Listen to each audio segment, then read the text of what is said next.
My name's Steve Hill, and I've been an advisor with LEAD about 6 months now. My name's Martha Kemper, and I have been with LEAD 3 years. Hey, my name is Charlie Metcalf, and I've been an advisor for a little under a year. My name is Gregory Moffett, and I have been with LEAD for just over 4 years. My name is Chris Byrne, and I've been with LEAD for 6 years. I don't know how old the company is, but I was there. I'm Ron Lewis. I've had the privilege of working with LEAD and being an advisor for just a little over a year now. My name is Jesse Dukes, and I've been with LEAD around 3 years now. Sharing a time when a client had an aha or an epiphany moment. I remember working with a great guy who I kind of loved connecting with from the beginning, but one of the things that he kind of brought in was he had a substance abuse kind of background and had a hot temper, and just kind of realized that a lot of times he would be with customers, he'd be kind of like out in the field, and his emotions would kind of get the best of him, and he would just lose it and look like a jerk.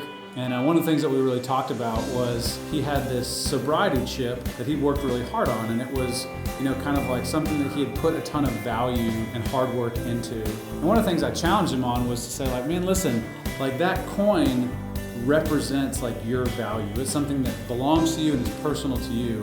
And don't let somebody else just take that away from you in a moment of stress. And that was something that really landed for him. And I remember he came back into another meeting and kind of like put his chip down on the table and was just like, man, I was out there and I felt the feelings coming up, and I felt myself getting prepared to kind of act like a fool. And he was like, I held on to who I was, and I was able to hold on to my integrity and my identity in that position. It was just powerful, to like watch people, to watch it click for people, and to see them change and to celebrate that change with them.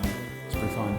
I hope my clients have aha moments a lot, but I think one of the biggest ones was probably one of the guys I'm coaching now, when he was able to realize a blind spot that he had in his development, and as we worked through that, it wasn't anything awful. He just couldn't see it, and it really helped him take leaps forward.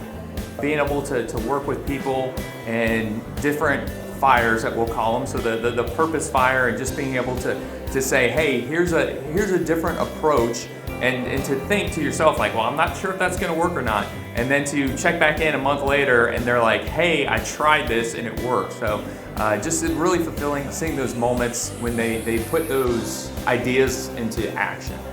I think the biggest thing was one of my clients had been struggling with an issue with her teenage son, and just in our conversation, she just felt like that she saw things from his point of view and was able to listen to him in a different way that gave her a different way to be more effective as his mother. This year I got to participate with one of the companies that I get to serve. The group of individuals that I work with is only one half of the company. They had an aha moment when they realized how all of the work that we'd been doing together made them more mature than the other half of their company.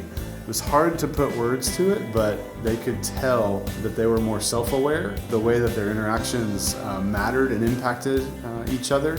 It was a fascinating moment to watch them understand how mature they were as individuals, as employees, and as a company as a whole. It was wonderful to see. Yeah, so I would say there's been a couple of times when I've been working with a client, and as we go through the 4 fires, I think probably some of the most fulfilling is when they begin to understand that in order to really lead, that they need to be 4-dimensional, and they begin to take very seriously their people fire, not just the friends that they have, but they become very intentional about doing the things that they need to do for their family, both in the short term, but definitely in the long term. An aha moment that I had was very early when I started getting around and talking to the other advisors. And when I realized as an advisor, I was able to then help other business owners and executives to see through how to create results and how to create engagement, how to improve retention. As someone who's run businesses before, it's usually not the opportunity that we have trouble with. It's the people and how to find them, keep them, and train them to not just be able to respond for today's challenges, but to be good enough that they can help the company grow and meet the goals that that company and the leaders of that company have. So For me as an advisor, being able to work with owners, executives, and train management teams and newer leaders in the organization was an incredible opportunity and something I'm very excited and thankful to be able to do every day.